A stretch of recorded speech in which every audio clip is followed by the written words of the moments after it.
In this lecture, we will apply a user configuration policy. Before we do that, let's discover again what we have in our Active Directory. If you remember previously, we created sales OU, which has computers OU and users OU. Also, I have the IT group or the IT OU, which has Ben and Tom. They are part in the IT group, as you can see here. Now, let's go to our group policy management. First of all, let's create a group policy. Right-click on the group policy object, hit New. I'm going to block the user to access control panel.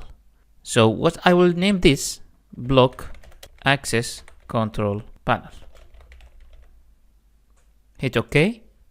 Now I created the policy. It's not configured yet and it's not linked yet. Let's configure it first. Right-click on it, hit Edit.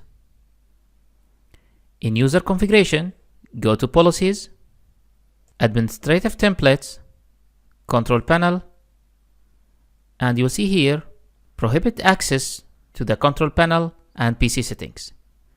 Double-click on it. You'll see Enable and Disable. You have to enable the option.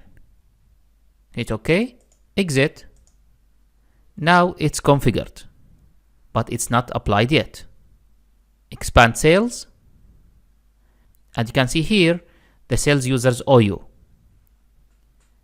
If you apply this policy to the computers, it will not work. So you have to apply it in the users OU. Right-click on it, link an existing GPO. Select Block Access Control Panel and hit OK. As you can see, it's now linked. Exit group policy, and let's first of all update the group policy. Go to Run in the PC, CMD, GB update /force. Now it's updated. Now let's log in as Tom.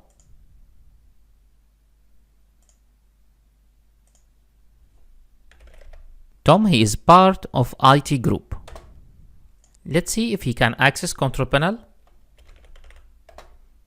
Yes, he can, because the policy is not applied on him. If you remember that,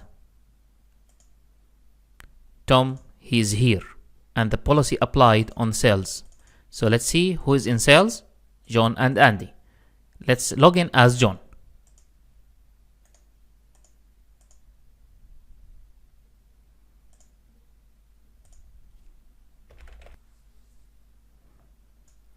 Now let's see, John, is he able to access control panel?